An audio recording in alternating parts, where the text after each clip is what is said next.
आहे। आत्ताच मी आपल्या सगळ्यांच्या समक्ष मतदान केलेलं आहे। बारामतीची जनता गेली 6 दशकं पवार कुटुंबियाच्या मागे आहेत। आदरणीय दादांच्या वरचं प्रेम, विश्वास, आधार आणि त्यांनी दिलेलं योगदान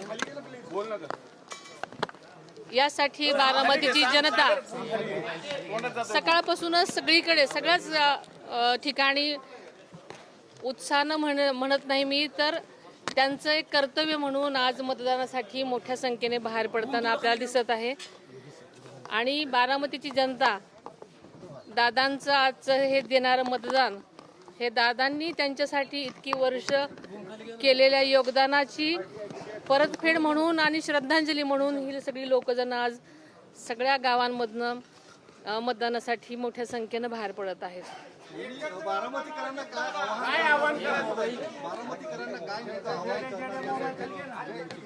खरं सांगायचं तर ही संबंध पोटनिवडणूक अत्यंत भावनिक वातावरणात होसला असल्यामुळे स्वतः बारामतीकरच त्यांनीच ही निवडणूक हातात घेतलेली आहे आणि त्यामुळे ते प्रत्येक जण आपले कर्तव्य म्हणून या निवडणुकीकडे पाहतायत आणि मतदानासाठी सगळे ते बाहेर आलेले पडतायत।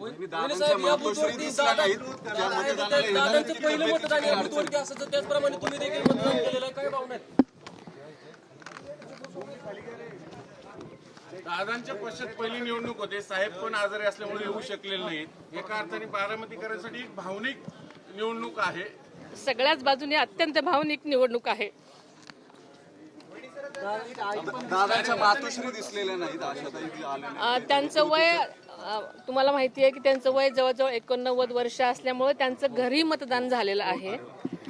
त्यांचे आज आशीर्वाद घेऊन मी आत्ताच इथे आलेले आहे आणि दादांशिवाय कुठल्याही गोष्टी आपल्याला करण्याची सवय नाही, पण आज आपल्याला हे मानून चाललं पाहिजे की दादा आपल्यात नाहीत आणि सगळ्याच बारामतीकरांनी लक्षात घेतलेला है और मतदानासाठी बाहर पड़ता है। सुनेत्रा जी, हिंदी में बता दीजिए, आप बहुत भावुक हुई है, पहली बार अजीत दादा के बिना चुनाव हो रहा है बारामती में, क्या कहेंगे? बारामती की जनता पिछले 60 सालों से हम पवार कुटुंबीय के साथ रही है, सपोर्ट किया है और ये जो इलेक्शन है वो दादा के बिना हो रहा है, इसलिए सब ये इलेक्शन बारामती के लोगों ने अपने हाथ में ही लिया है। वो अपना वोट दादा के लिए एक श्रद्धांजलि के रूप में देना चाहती है और उसके लिए सब गांव में भी सब लोग अपनी अपनी तरफ से बाहर आ रहे हैं। बाहर गांव के लोग भी खास करके ये इलेक्शन के लिए आए हैं। क्या अपील करेंगी बारामतीकरों को? क्या अपील करेंगी आप बारामतीकरों को आज के दिन? वैसे तो बारामती के लोगों ने हाथ में ये इलेक्शन लिया है, मैंने बोला है, लेकिन बारामती के लोगों को पता है कि दादा ने इतने साल उनके लिए जो किया है उनको वापस देने का एक ही आज का उनका दिन है और इसके लिए अपना वोट, ये कीमती वोट उनके लिए वो डालना चाहते हैं और इसके लिए वो बाहर आए हैं।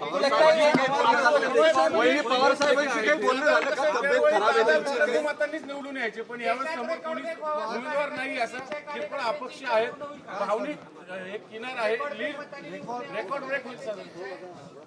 बारामतीकरांनी आजपर्यंत अनेक रेकॉर्ड ब्रेक केलेले आहेत, त्यामुळे बारामतीने ठरवलं तर प्रत्येक गोष्ट ते करू शकतात आणि त्यांनी मनावर घेतलंय। मी आता पहिल्यापासूनच सांगते,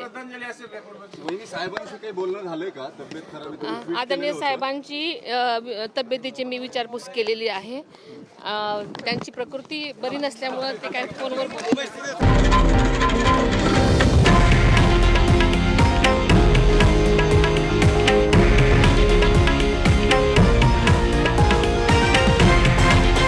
हे आहे देशातील नंबर 1 न्यूज नेटवर्क आणि आपण पाहत आहात TV9 मराठी, एकमेव।